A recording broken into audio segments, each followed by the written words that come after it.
Alhamdulillahilladzi ja'ala mahabbata nabiyhi sallallahu alaihi wasallam min kamalil iman wa ja'ala ta'ata nabiyhi sallallahu alaihi wasallam ta'ata rabbil alamin haitsu qala qul in kuntum tuhibbunallaha fattabi'uni yuhibbukumullah wassalatu wassalamu ala habibina al-mustafa nabiyyina Muhammadin sallallahu alaihi wasallam al-qail la yu'minu ahadukum hatta akuna ahabba ilaihi min walidihi wa walidihi wan nasi ajma'in wa ala alihi wa sahbihi ajma'in wa ba'd.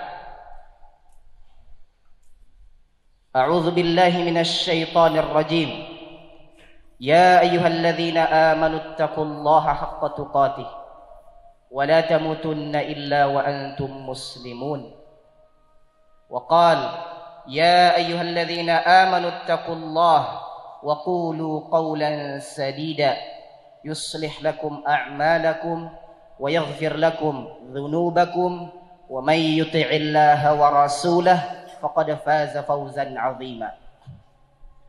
Ibadallah, ikhwani kaum muslimin sidang jamaah Jumat yang mengharapkan pertemuan dengan Rasulullah sallallahu alaihi wasallam di surga tertinggi nantinya. Di tahun 570 Masehi, negeri Yaman yang merupakan negeri bangsa Arab pernah dikuasai dan dipimpin oleh kerajaan Habasyah. Negeri Habasyah mengirimkan seorang gubernur ke negeri Yaman dan menunjuk seorang panglima bernama Abraha. Lalu Abraha mengadakan kudeta lalu memimpin gubernur Yaman kala itu. Tahun itu pula Abraha mencoba meyakinkan Raja Habasyah bahwa dia akan menghadiahkan sebuah kanisah, sebuah bangunan ibadah untuk kaum Nasrani di Yaman. Gereja yang tingginya membuat songkok-songkok orang Arab terjatuh ketika melihat pucuknya. Bangunan yang sangat tinggi. Bangsa Arab menyebutnya dengan Qullais, saking tingginya gereja tersebut. Bangunan tersebut dihadiahkan untuk Raja Habasyah dengan niat agar negeri Yaman menjadi kiblat bagi bangsa Arab dan seluruh dunia. Abraha ingin mengalihkan hati-hati manusia dari Baitullah Ka'bah menuju kanisah. Bangsa Arab yang ada saat itu di Yaman tentu tidak suka. Bagaimana mungkin mereka meninggalkan Baitullah wa baitu khalilihi Ibrahim alaihi salam yang telah dihadiahkan rumah pertama di muka bumi ini di kota suci Makkah Al-Mukarramah. Mereka mengadakan pemberontakan, mereka mengadakan protes keras. Lalu Abraha mengambil kemarahannya dengan satu keputusan, membawa pasukan ke Makkah untuk menghancurkan Baitullah Ka'bah. Dengan cara yang tidak biasa jamaah Jumat yang mulia. Dia membawa sejumlah gajah-gajah yang besar yang dibawa dari negeri Afrika, dari Habasyah.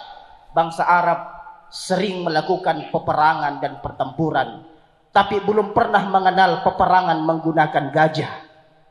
Gajah yang besar, gajah yang agung, cukup menakutkan. Apabila ditambah lagi dengan sosok panglima dengan pasukan yang lengkap, maka singkat kisah yang riwayatnya sampai kepada kita jamaah Jumat yang mulia, bergeraklah Abraha dan pasukannya ke Makkah. Lalu sampailah kabar tersebut kepada Abdul Muttalib, kakek dari baginda Rasulullah Muhammad sallallahu alaihi wasallam, dimediasi untuk bertemu.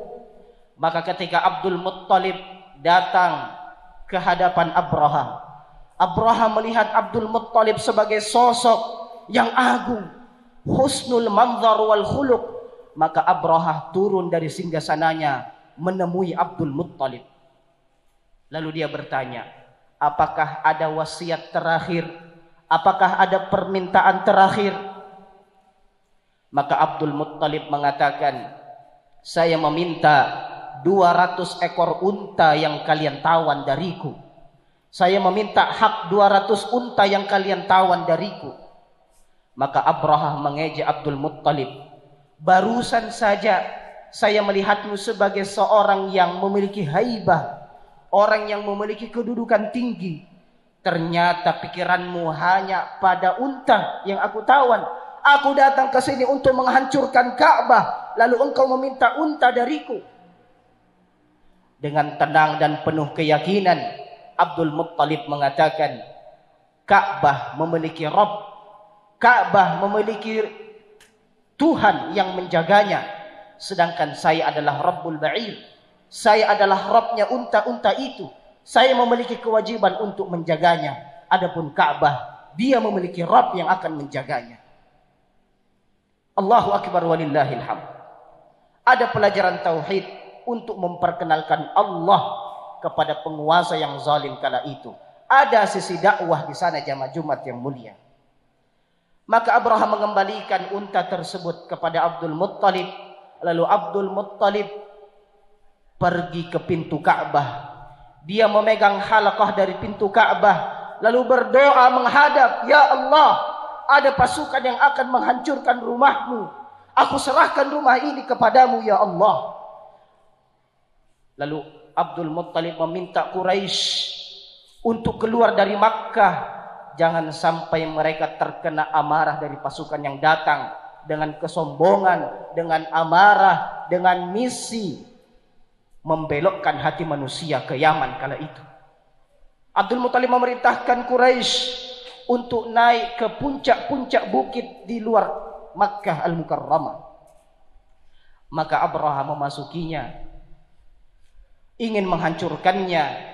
Beberapa tali digunakan untuk mengikat tiang-tiang Ka'bah, lalu ingin ditarik dengan sejumlah gajah yang besar.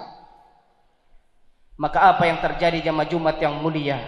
Allah Subhanahu wa taala, Rabbul Ka'bah wa Rabbul Alamin, dengan kekuasaannya mengirimkan pasukan yang tidak pernah dilihat sebelumnya untuk menghadapi gajah dan pasukan bergajah. Allah cukup mengirimkan tayran ababil, burung ababil yang ukurannya jauh lebih kecil daripada gajah, tapi mereka membawa hijarah, membawa batu-batu kerikil kecil. Al-Imam Ibnu Katsir rahimahullahu taala meriwayatkan dalam tafsirnya, setiap burung ababil membawa 3 butir kerikil yang sangat panas. Satu dijepit di mulut burung tersebut, di paruhnya, kemudian 2 lainnya di kakinya, kemudian batu-batu tersebut mengena seluruh pasukan bergajah. Allah Subhanahu wa taala mengabadikan sejarah tersebut di dalam Al-Qur'an. A'udzu billahi minasy syaithanir rajim. Bismillahirrahmanirrahim. Alam tara kaifa fa'ala rabbuka bi ashabil fil? Alam yaj'al kaidahum fi tadlil? Wa arsala 'alaihim tayran ababil tarmihim bihijaratin min sijil faja'alahum ka'asfin ma'kul. Allahu akbar walillahil hamd. Pelajaran besar yang bisa kita ambil jamaah Jumat yang mulia, bahwa pertarungan antara kebatilan dan kebenaran saat itu, antara kesyirikan dengan ketauhidan, dimenangkan oleh kebenaran dan ketauhidan. Di mana Abraha hari ini jamaah Jumat yang mulia, di mana pasukan bergajah hari ini sudah binasa seperti binasanya daun-daun pohon yang dimakan oleh ulat, tidak ada sisanya. Lalu di mana Baitullah? Bukankah kita sholat Jumat hari ini menghadap ke Baitullah Ka'bah? dan dia masih ada sampai hari ini, walillahil hamdu wal minnah, atas penjagaan Allah Subhanahu wa taala.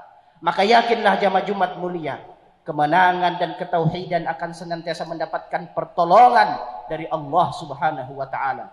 Kita memerlukan sosok yang kokoh ketauhidannya, yang tidak gentar menghadapi pasukan yang kuat, yang sombong, yang menggunakan teknologi tercanggih saat itu yang belum pernah dilihat oleh bangsa Arab sebelumnya. Namun Allah Subhanahu wa taala dengan kekuasaannya menghancurkan pasukan bergajah tersebut.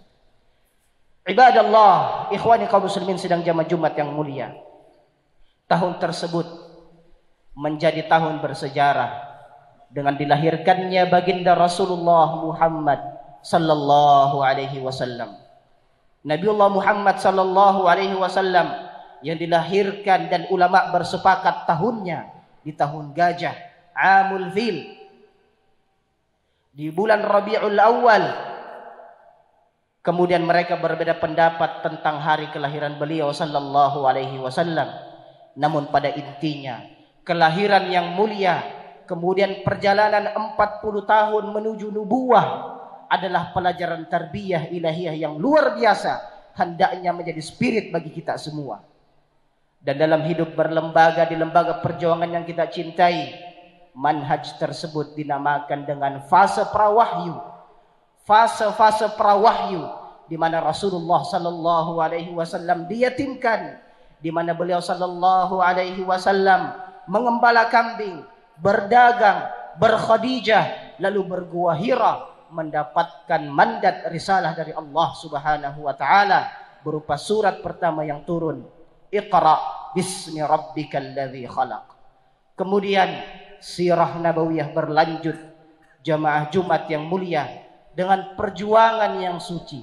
13 tahun lamanya berdakwah di kota suci Makkah Al-Mukarramah dengan menahan seluruh kepedihan dan penderitaan, penghinaan dan ejekan, bahkan ancaman pemboikotan, pembunuhan telah sampai pada titik puncaknya. Hal tersebut tidak pernah mengendurkan semangat Rasulullah sallallahu alaihi wasallam untuk menjalankan risalah dakwah yang mulia.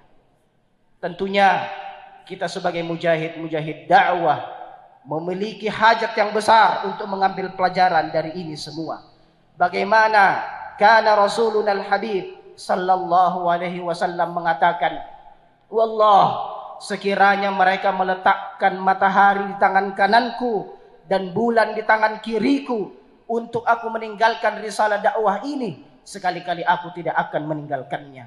Lalu bagaimana dengan kita yang mungkin dalam perjalanan dakwah kita belum mendapatkan siksa fitnah yang berat seperti beliau sallallahu alaihi wasallam? Maka sejatinya kita harus mengambil pelajaran, terlebih lagi di bulan yang mulia ini. Ibadallah, ikhwani kaum muslimin sidang jamaah Jumat yang mulia, perjalanan sirah nabawiyah mengantarkan kita kepada hijrah yang mulia dari Makkah ke Madinah, di mana Rasulullah sallallahu alaihi wasallam bergerak meninggalkan negeri yang penuh dengan kebencian, fitnah dan permusuhan, menuju peradaban baru, membangun peradaban Islam di Asimatul Islamiyatil Ula, di ibu kota negara Islam pertama, Al-Madinatul Munawwarah, yang dibangun dengan nurul ilm, cahaya ilmu. Rasulullah sallallahu alaihi wasallam mempersatukan Muhajirin dan Ansar, mempersatukan antara Aus dan Khazraj, mendatangkan kedamaian. Lihatlah, unzuru ayyuhal ikhwah ibadallah, bagaimana strategi-strategi dakwah dari Rasulullah sallallahu alaihi wasallam di awal-awal langkah beliau, dan hendaklah itu yang menjadi sistem dakwah kita, metode dakwah kita ketika Allah Subhanahu wa taala memilih kita untuk menjadi bagian dari pelanjut risalah dakwah yang mulia ini. Di antara pesan-pesan baginda Rasulullah sallallahu alaihi wasallam di awal langkah beliau di Madinah, ayyuhan nas afshus salam wa at'imut ta'am wasilul arham wa sallu bil laili wan nasu niyam tadkhulul jannata bisalam. Fa aina nahnu min hadhihi al wasiyyati nabawiyyah? Sudahkah kita mengucapkan salam di mana saja kita berada? Apakah seorang santri ketika bertemu dengan temannya di jalan, di asrama, di sekolah, telah mengucapkan salam di antara mereka? Apakah semarak mengucapkan salam di kampus ini sudah sejalan dengan perintah Rasulullah sallallahu alaihi wasallam? Maka wujud kecintaan kita kepada beliau adalah menjalankan sunnah yang mulia ini. Afshus salam wa at'imut ta'am, berikan makan, silul arham, jalin silaturrahim. Jangan ada hati yang tersekat, jangan ada saudara yang tidak diajak ngobrol, jangan ada saudara yang mengucapkan salam lalu kita tidak menjawab salamnya. Silul arham, hormati orang tua, sayangi yang muda, adalah wasiat-wasiat Rasulullah sallallahu alaihi wasallam di langkah-langkah awal beliau membangun Madinatul Munawwarah. Sallu bil lail, bagaimana kita dengan qiyamul lail? Ini adalah wasiat yang mulia, dan hendaknya kita bermuhasabah. Sudah berapa malam berlalu, sudah berapa bulan berlalu, dan malam-malam kita kering dari air mata. Sudah berapa malam berlalu dan kita belum bermunajat di hadapan Allah Subhanahu wa taala. Berapa dari suami yang belum membangunkan istrinya untuk salat malam? Berapa dari kepala rumah tangga yang belum membangunkan anggota keluarganya? Kita semua berhajat terhadap wasiat-wasiat Rasulullah sallallahu alaihi wasallam seperti ini. Ibadallah, ikhwani kaum muslimin sidang jamaah Jumat yang mulia. Perjalanan sirah nabawiyah mengantarkan kita kepada jihad, kepada futuhat. Lalu bagaimana Rasulullah sallallahu alaihi wasallam membuka Fathu Makkah? Bagaimana Rasulullah sallallahu alaihi wasallam berhaji wada'? Di sana banyak wasiat-wasiat yang hendaknya kita memurajaahnya. Para ulama mengatakan di haji wada' Rasulullah sallallahu alaihi wasallam mengungkapkan seluruh wasiat-wasiat nubuwah sebagai bentuk perpisahan. Di antara wasiat yang mulia adalah inna dima'akum wa amwalakum wa anfusakum haramun alaikum ka hurmati yaumikum hadha wa hurmati baladikum hadha fi syahrikum hadha fi amikum hadha. Bahwa harta, diri dan kehormatan seorang muslim adalah haram sebagaimana haramnya negeri Makkah, bulan Zulhijjah dan tahun haji kala itu. Maka hendaknya kita menjalankan. Jangan ada lagi harta-harta yang kita ambil dengan cara yang tidak benar. Jangan ada lagi harta kepemilikan saudara kita yang kita gunakan tanpa seizinnya. Mulai dari yang sederhana, dari sendal-sendal yang setiap hari kita pakai, dari songkok-songkok yang setiap hari kita gunakan, sampai pada tingkat amwalul muslimin di pemerintahan, di organisasi adalah haram. Dan ini semua adalah wasiat Rasulullah sallallahu alaihi wasallam. Jangan ada darah yang tumpah tanpa hak yang benar. Jangan ada kehormatan dari kaum muslimin yang kita hinakan. Ibadallah, ikhwani kaum muslimin sidang jamaah Jumat yang mulia. Sirah nabawiyah mengantarkan kita kepada Rabiul Awal di tahun 11 Hijriah. Di hari Senin tanggal 12 Rabiul Awal, di mana Allah Subhanahu wa taala yang Maha menghidupkan dan mematikan mengambil kekasihnya Rasulullah Muhammad sallallahu alaihi wasallam. Hari tersedih dalam catatan perjalanan hidup kita. Hari di mana Rasulullah sallallahu alaihi wasallam diwafatkan. Laisa hunaka musibatun, tidak ada musibah akbar min hadhil musibah. Ingatlah salah seorang sahabiyah ketika dikabarkan kepadanya setelah perang Uhud selesai, suamimu wafat, anakmu juga bagian dari 70 syuhada yang wafat di perang Uhud. Sang istri sahabiyah tadi justru menanyakan, aina Rasulullah? Di mana Rasulullah sallallahu alaihi wasallam? Dikabarkan kepadanya suaminya meninggal, anaknya juga meninggal syahid. Tapi beliau bertanya, di mana Rasulullah sallallahu alaihi wasallam? Tunjukkan di mana Rasulullah. Ketika wanita sahabiyah tersebut radhiyallahu anha melihat Rasulullah dalam kondisi baik, beliau mengatakan, seluruh musibah yang terjadi adalah ringan ketika melihatmu baik-baik saja wahai Rasulullah. Hari yang sedih di 12 Rabiul Awal jamaah Jumat yang mulia mengantarkan kita kepada perpisahan dengan Rasulullah sallallahu alaihi wasallam. Tapi agama yang mulia ini bukan saja agama Nabi Muhammad, tapi dia adalah agama yang Allah Subhanahu wa taala pilih dan abadi. Al-yauma akmaltu lakum dinakum wa atmamtu alaikum ni'mati wa raditu lakumul Islam madina. Maka kita menegakkan kepala walaupun Rasulullah sallallahu alaihi wasallam telah wafat, tapi syariat yang mulia ini, risalah perjuangan dakwah ini tetap lanjut, dan kita semua biiznillah taala menjadi orang-orang yang dipilih oleh Allah Subhanahu wa taala untuk melanjutkan risalah dakwah yang mulia ini. Allahu akbar walillahil hamd. Ikhwani kaum muslimin sidang jamaah Jumat yang mulia, di akhir khutbah yang mulia ini sejatinya Al-Khatib mencoba mengingatkan diri dan kaum muslimin seluruhnya bahwa ada Rasulullah Muhammad sallallahu alaihi wasallam yang sangat-sangat mencintai umatnya. Lalu bagaimana dengan kita? Perjuangan beliau adalah wujud kecintaannya. Sampai-sampai di akhir hayatnya beliau masih memanggil umatnya, ummati, ummati, ummati, ummati. Dan wasiat beliau adalah as-salah, as-salah, wa ma malakat aymanukum. Sangat mengkhawatirkan umatnya, sangat mengkhawatirkan kondisi salat dari umatnya. Semoga ini menjadi wasiat terbaik bagi kita semua. Ibadallah, qala Rasulullah sallallahu alaihi wasallam, kullu ummati yadkhulunal jannah. Di antara bentuk kecintaan beliau kepada umatnya adalah menjamin seluruh umatnya pasti masuk surga.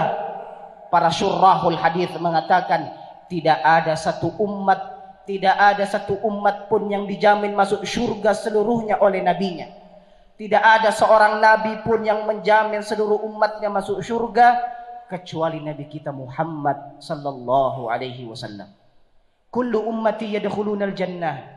Seluruh umatku pasti masuk surga illa man aba, kecuali yang tidak mau. Allahu akbar. Perkara masuk surga untuk umat Nabi Muhammad adalah perkara mau atau tidak saja. Para sahabat terheran lalu bertanya, "Wa man ya'ba ya Rasulullah?" Siapa yang enggan masuk surga dari umatmu wahai Rasulullah? Man ata'ani dakhalal jannah wa man 'asani faqad aba. Siapa yang taat kepadaku, siapa yang mengikuti pola hidupku, manhaj hidupku, maka pasti dia masuk surga. Dan siapa yang bermaksiat kepadaku, memilih jalan hidup selain sunnahku, maka dia tidak mau masuk surga. Aqulu ma tasma'un wa barakallahu li wa lakum fil Qur'anil azim wa nafa'ani wa iyyakum bima fihi minal ayati wadh-dhikril hakim. أقول قولي هذا وأستغفر الله العظيم الجليل لي ولكم ولسائر المسلمين من كل ذنب فاستغفروه إنه هو الغفور الرحيم.